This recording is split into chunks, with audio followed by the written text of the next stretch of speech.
Picture a mansion hidden deep within the foggy outskirts of an old town, its walls crumbling, windows darkened with decades of neglect, yet somehow radiating a presence that is far from lifeless.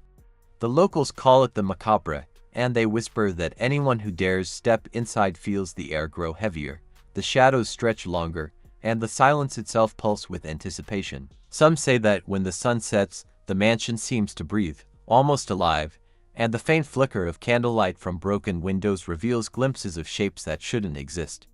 Visitors report hearing whispers in languages they cannot understand, doors creaking open on their own, and the subtle feeling of being watched from every corner. This is no ordinary haunted house. It is a place where fear is tangible, almost a physical force, feeding off anyone brave or foolish enough to enter. The history of the Macabre is drenched in darkness. Built in the 19th century by a wealthy but twisted artist obsessed with capturing human suffering in his work, the mansion soon became more than a home. It became a vessel for something sinister, a repository for pain, madness, and death. Over the years, countless people have ventured inside, whether out of curiosity, dare, or research, and many never returned the same. Some vanished entirely, others came back hollow, their eyes reflecting a terror no words can convey. In today's exploration, we delve into the mansion's gruesome history, uncover the terrifying accounts of those who survived its grip, and attempt to understand the unnatural forces that continue to linger within its decaying walls, creating an atmosphere so heavy and oppressive that it seems to rewrite reality itself, dragging anyone who enters into a living nightmare from which there may be no escape. The story of the Macabre unfolds like a slow descent into madness, beginning with the mansion's eerie aura that has fascinated and terrified people for over a century. Researchers and paranormal investigators who dared to spend nights inside describe an environment that defies logic, objects moving on their own, doors slamming without wind, and shadows that twist and stretch in ways impossible for the human eye to track. Central to the mansion's horror is the artist's studio, where countless paintings cover every wall. These are no ordinary artworks. They depict human suffering in grotesque detail, capturing expressions of pain so vivid they seem almost alive. Witnesses claim that during the late hours of the night, the figures in these paintings shift slightly, their eyes following intruders, their postures subtly changing, as if reacting to the presence of living beings.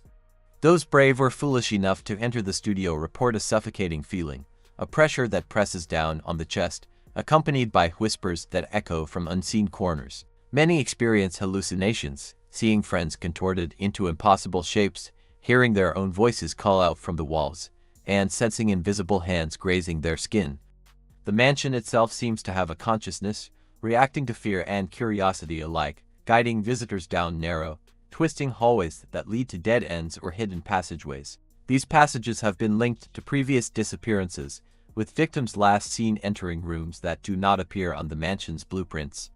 Paranormal equipment often malfunctions inexplicably inside, cameras freezing or capturing only fleeting, distorted shadows, while audio devices pick up low-frequency hums, distorted cries, and what can only be described as the sound of someone scratching and clawing from behind the walls. Interviews with survivors reveal that time itself seems distorted inside the Macabre.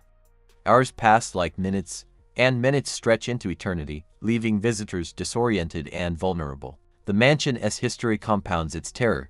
Numerous murders and vanishings over decades suggest that it thrives on human suffering, feeding on fear and despair.